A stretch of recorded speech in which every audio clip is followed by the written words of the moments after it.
Hi, welcome to Camp Happy Mail. I'm so happy that you decided to join me for another crafty adventure. So today we're going to make a card for our friend. Her favorite colors are orange and red. And we're going to use some Altenew products and some Stampin Up Inks. So the products we're going to use are this 3D embossing folder. This is Engraved Motifs by Altenew. It's super, super pretty, and I've already embossed this, so maybe you can see a little better on here what it's going to look like. And then we're going to add color to this using the coordinating stencils, and there are 4 stencils to this set. The colors that we're going to use on this are pumpkin pie and pale papaya, crushed curry, and maybe some bumblebee, and then for the green, some pear pizzazz and some granny apple green. You don't have to use exactly these colors. I'm simply just making this in the colors that my friend likes. My blending brushes are from Amazon. I'll link them below. And then this one is just an Altenew brush. And look, already making a mess. The silicone mat that I'm using is from scrapbook.com. This is the small size. They do make a larger one than this as well, but we just need the small one for today. So let's go ahead and get started. Now I've already run this through the embossing folder using my Big Shot. So we're all set to go. And so let's see what we have. Okay, so stencil number 1, okay, and all of the Altenew stencils, at least the ones that I own anyways, have numbers up here to tell you which one goes first. And then it's just a matter of lining up the stencil onto the embossed area, or if you stamp this, there is a matching stamp set to this. And it looks like this. And then there's also coordinating dies. I got these all in one set. I didn't buy them individually. But for today, we're just going to use the stencil with the embossed panel. Okay, so you want to line the stencil up the best that you can.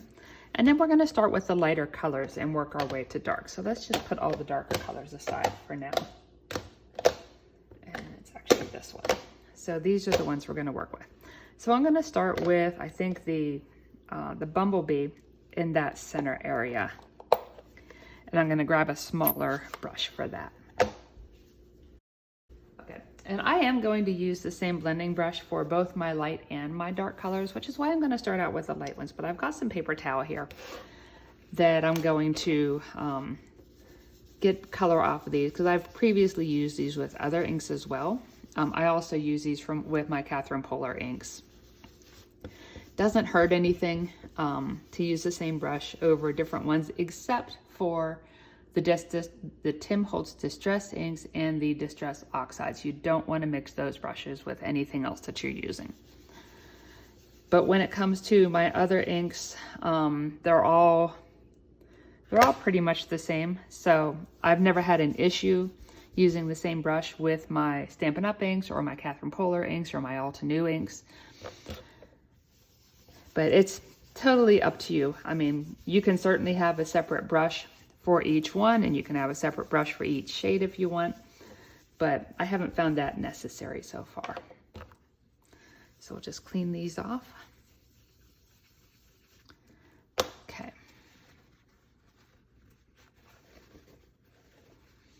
All right, so let's go ahead and start with this. And this tiny brush is made by Altenew. I know you can get tiny brushes like this on Amazon as well. And we're just going to put a little bit of color in the center.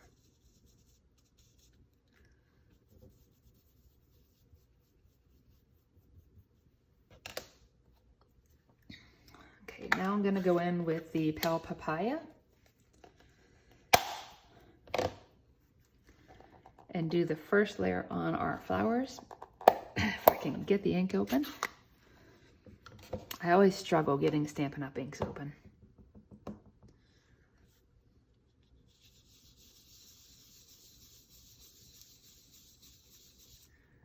I'm just going to lightly spread these around, avoiding getting the leaves because I don't want the leaves to be orange. And this is just a base layer because we are going to be layering colors on top of these, I presume, because there's 3 other stencils.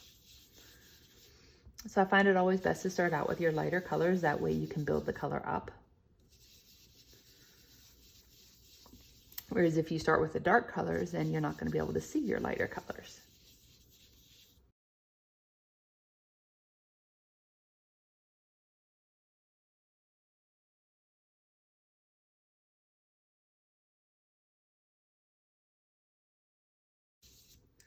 Just coming in and making this one a little bit darker.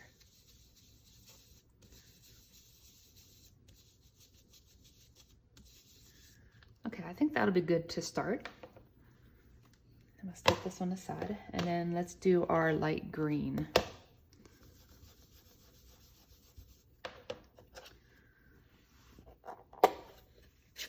And the light green I'm using is Pear Pizzazz.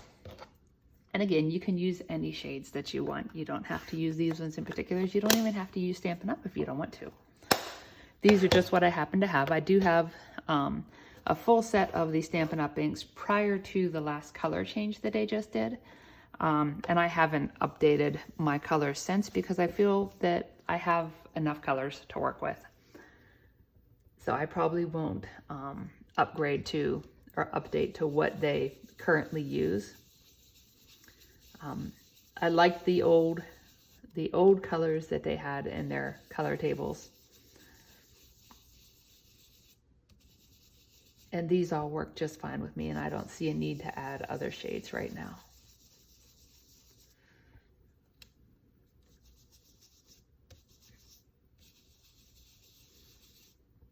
There are a lot of companies out there that make inks. I know Gina K has a line, and Lawn Fawn has a line, and Stampin' Up has a line, and Simon Says Stamp, and Simon Hurley. Concord and 9 has a full line. And quite honestly, there's only a couple of manufacturers of ink pads in the United States. So if your ink pads are coming from the United States, there's only a couple of places that make them. And they all, they are the ones that make all of the ink pads for the United States. It's not like any of these companies that have a full line have their very own manufacturing company and nobody else is using that line. So what I'm saying is the same company that makes Lawn Fawn might also make Concord and 9, or they might also make Altenew, or they might also make Stampin' Up or Gina K. The only thing that's different is sometimes the shape of the case and the colors that are offered. But the inks, like all the companies that make the pigment inks, the inks are all the same kind. So you can easily mix and match your pigment inks, just different colors from different companies, and they're all going to work well together. Same thing with your water-based inks or your dye inks. They're all made by the same company that makes that type of ink, and you can easily buy certain colors from Stampin' Up, certain colors from Gina K, certain colors from Simon Says Stamp or Altenew, and you can mix those with other inks of the same type from other companies, and they're all going to work together. So you really don't have to have a full set from one company. You can mix and match between the companies as long as the ink is of the same properties, like pigment inks or dye inks. Okay, so that is stencil number 1. Now I have primarily Stampin' Up inks. Well, I made a mess of that, didn't I? I have primarily Stampin' Up inks. I do have a set of Altenew cubes. I don't have all the colors. And I do have some of their new round ones. I took a class and they were part of the class. And they play just fine with all of the other inks that I have. I do have some Simon Hurley inks. I've got 3 or 4 ink pads, and I've played with those a little bit, and they remind me a lot of the Catherine Polar inks. Just in the way that they blend and the way that they react with water. And that's super pretty. Okay, so let me just wipe this down real quick. And we'll put this over in the sink. Okay, so stencil number 2. That's number 3. Okay, so stencil number 2 has 2 parts to it. So there's the top part, which is those petals.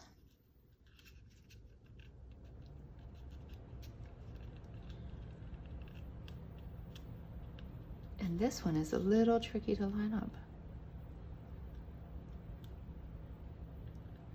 because then you got to get this one lined up down here.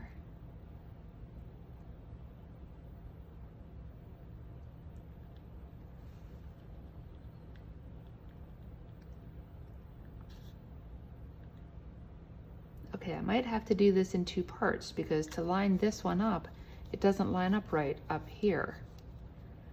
It's a little off.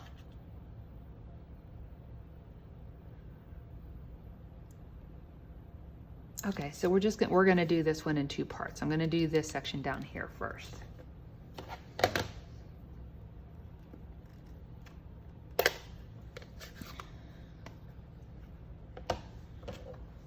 And again, using the same brush that I used before for the orange, we're just gonna come in and use it on the darker orange on this one.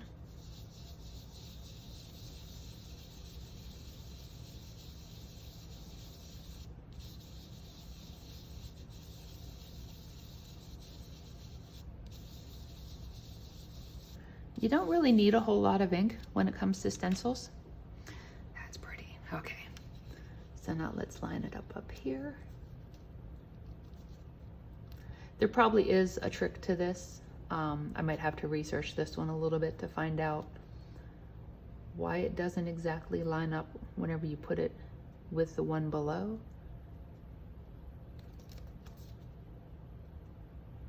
And that top one just seems...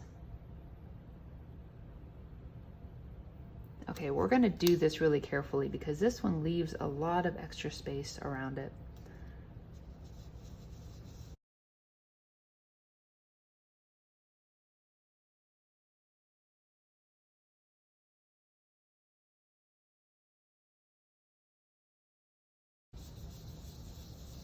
And I know it went down in between. Okay, that's kind of a bummer. But we're gonna carry on. Okay, and then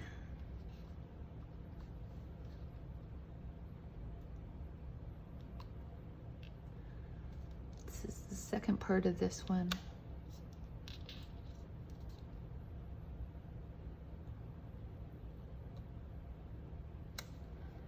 And it might be because I'm not able to get right over this because I don't want to get in your camera view. So I am looking at this at kind of an angle.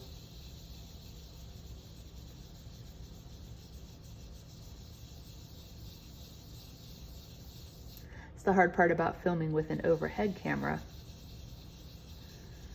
is that you got to be real careful to not get underneath the camera view, but it makes it hard to do things at an angle. But I think it's better to shoot with an overhead camera, just my personal opinion. Because then it's straight down and not at a slant.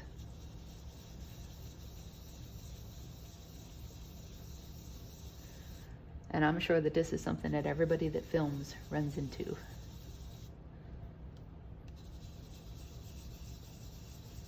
If you shoot videos, how do you do it? Do you have an overhead camera mount? Or do you come in from a side? Or how do you, what is your setup like? Tell me in the comments what you do. My setup is overhead, obviously. We're gonna come in here with this to try to, I need some bigger muscles. Okay, so I'm gonna use some of the, this is crushed curry, to re-yellow my center a little bit. And I don't know if that's gonna work or not. We might have to do a different color.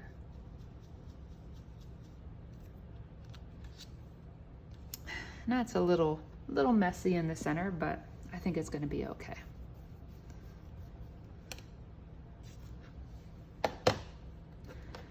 Okay, so now what should be left is just the greenery. So let me put this in the sink. So 3, we're going back over.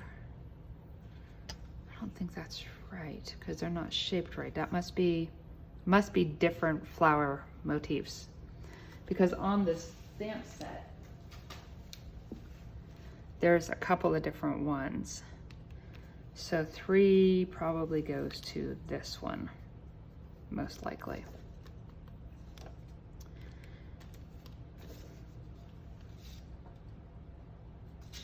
Okay, so let me see, what does 4 look like?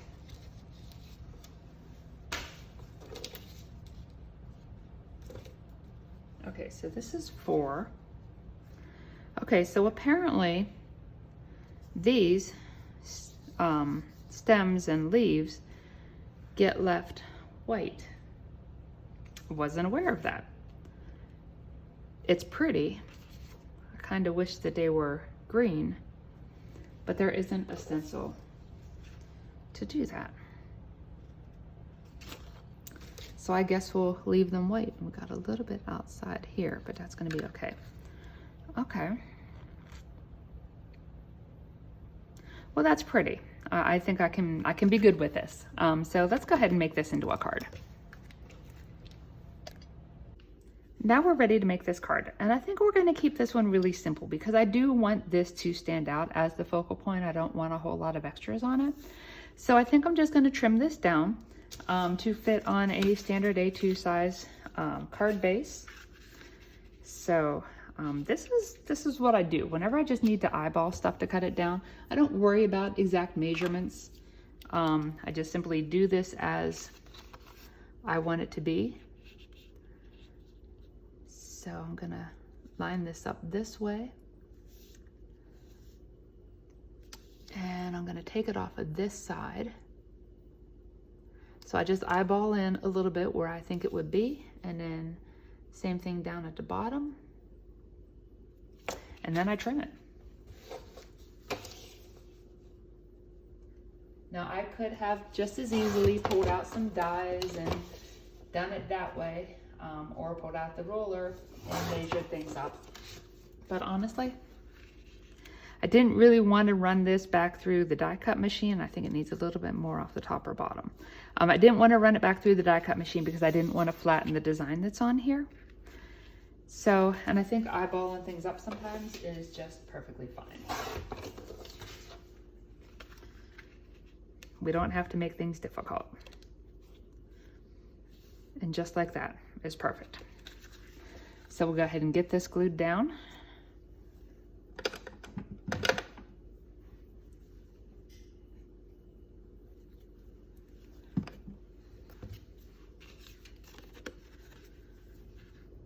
Card making doesn't always have to be difficult. I think if you have a beautiful card front, you can easily just keep it simple and not go through a whole lot of extra steps. And the recipient is going to love it just the same as if you had used dies to cut that or measured it out and made it exactly perfect.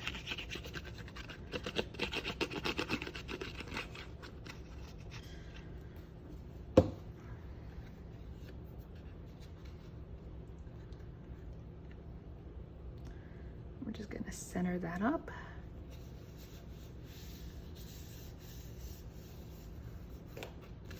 Okay, and then for the sentiment on this, I've die cut the word hugs,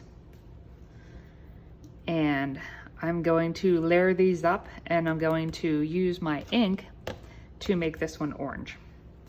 So I'm just going to squirt some glue out here. It's really difficult to get big globs of glue out of the fine tipped glue bottles. Okay, and this is just a blending tool with a sponge dauber on the top. And this is how I layer up my sentiments.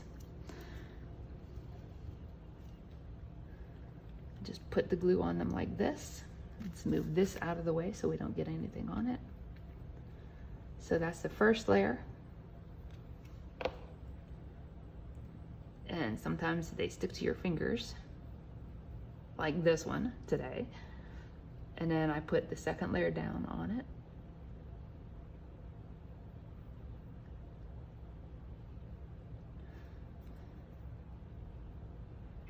I try my best to get them lined up. It's a little difficult sometimes with such tiny little sentiments.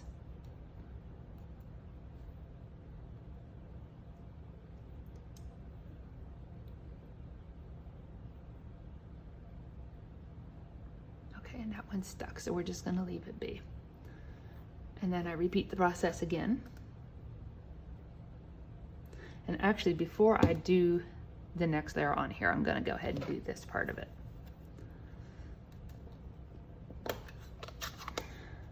And this is another technique. This will get you a 2 for 1. So I'm gonna pull a piece of cardstock. I'm gonna cut this down a little bit.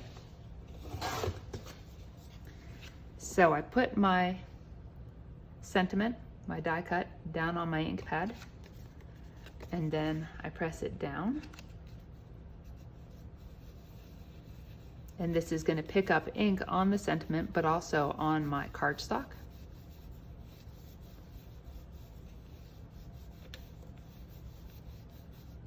Make sure that's good and covered. Now, I can use a tag die, and I can cut this out to use on another card. And then we'll go ahead and pick this one up.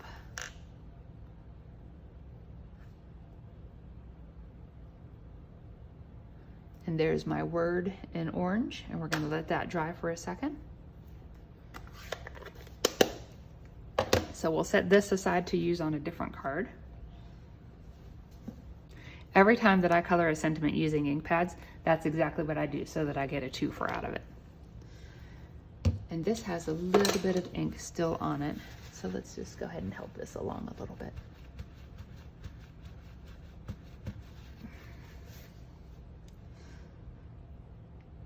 And you know what could be fun? Before we even do this, let me wipe off the glue off of this.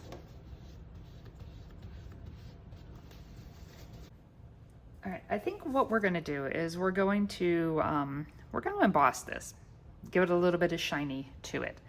So I'm gonna reach over here.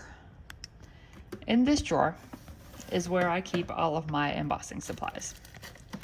So I've got the tray, and we don't need the powders today. Crystal clear and the distress emboss. So we're going to use these. This is Altenew crisp embossing powder. It's crystal clear. It's translucent, which means that we'll still be able to see the orange. It'll just be clear and hopefully shiny. And then this is a distress embossing dauber, and it's clear. This is a Ranger product or a Tim Holtz product. And we've got our tray. So let's just get this going a little bit.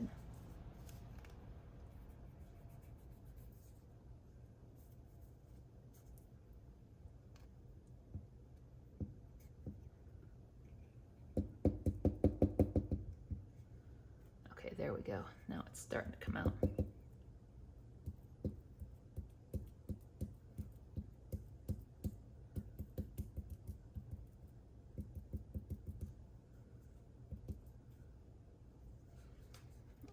Put this in our tray. Dump some embossing powder on it. It's probably more embossing powder than what we need, but it's okay. Gonna pop that over into our tray. Wipe this up real quick.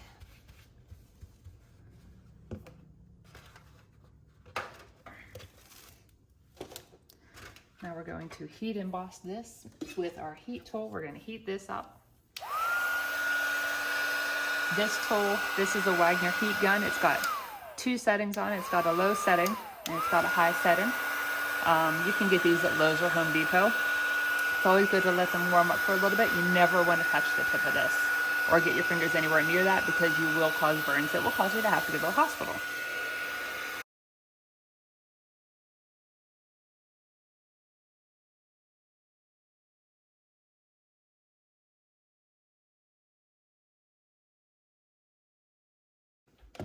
Okay, and I think we're gonna hit that up again. Just to get it smoothed out a little bit.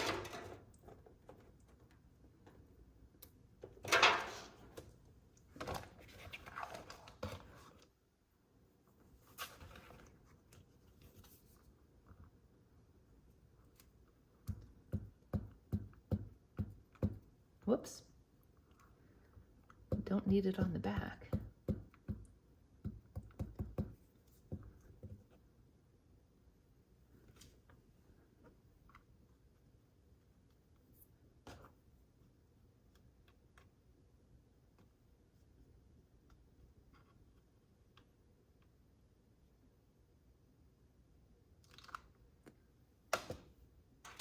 Put that back in our tray.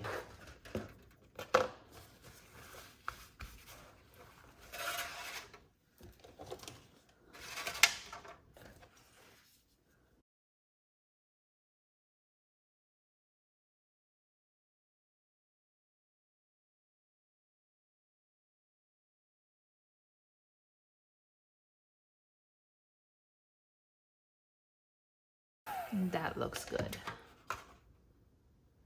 Okay, so we're just gonna leave that sit to dry a little bit, make sure it's not sticking to the tray.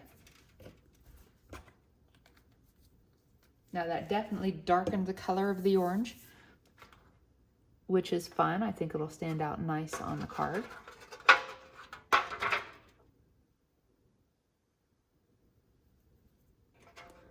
It's got kind of an ombre effect to it. So let's bring over the mat. Now I did screw up this mat. I don't remember exactly. Oh, I put a gel press on here. A couple weeks ago when I was doing a video, I put my gel press on the mat, and you don't really need to use a silicone mat under them. And the gel press caused it to be a little funky in the middle where it doesn't lay flat now. It still works just fine, but just word of advice, don't put a gel press on your silicone mat because it will cause it to stretch out and be distorted. So let's get some more glue out here.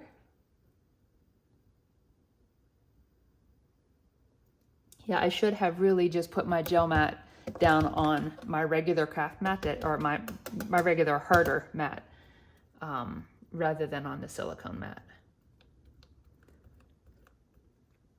But this is how you learn, right?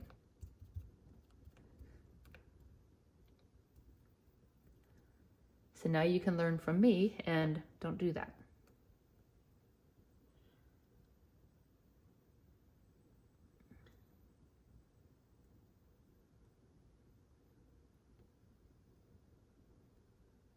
There. Now we have a dimensional sentiment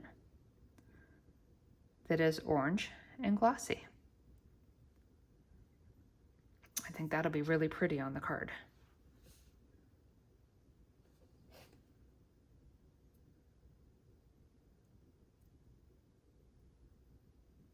Okay, so let's clean up the glue, get rid of the craft mat.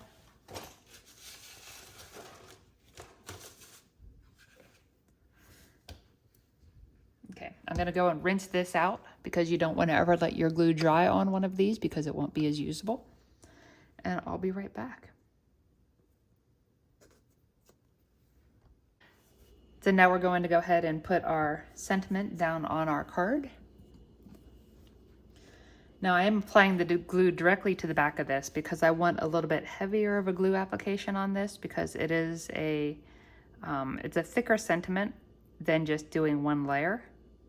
And I want to be sure that it stays on the front of the card. I don't want the recipient to receive it and then have the sentiment fall off whenever they open up the card. That would be bad.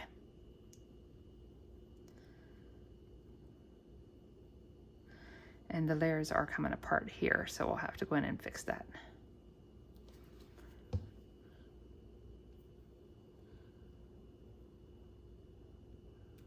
think we'll set it down right there.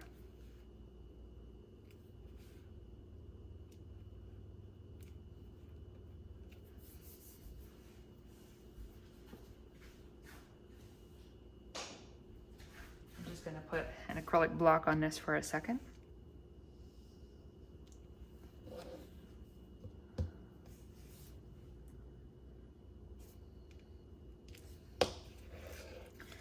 Now I noticed that this one was peeling. Yeah, the S is peeling off. So we're just going to go ahead and add some glue underneath the S.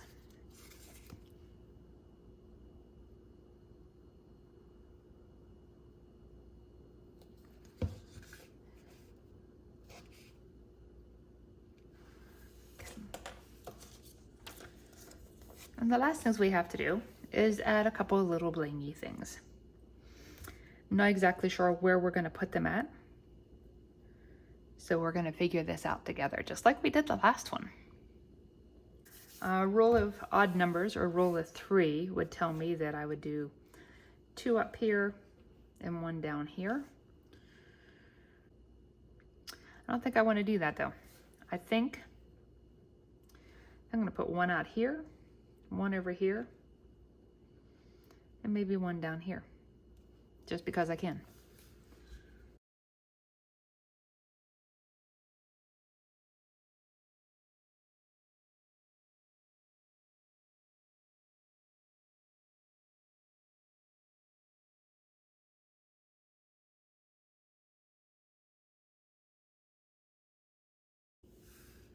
Okay.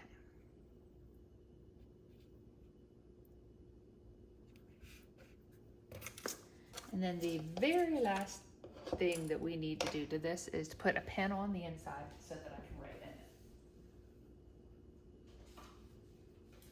I keep a stack of these pre-done with the stitched borders on them, and I have them in a stack over here so that I don't have to pull out the die cut machine for every card that I do that's on a colored base. I can just pull from my stack.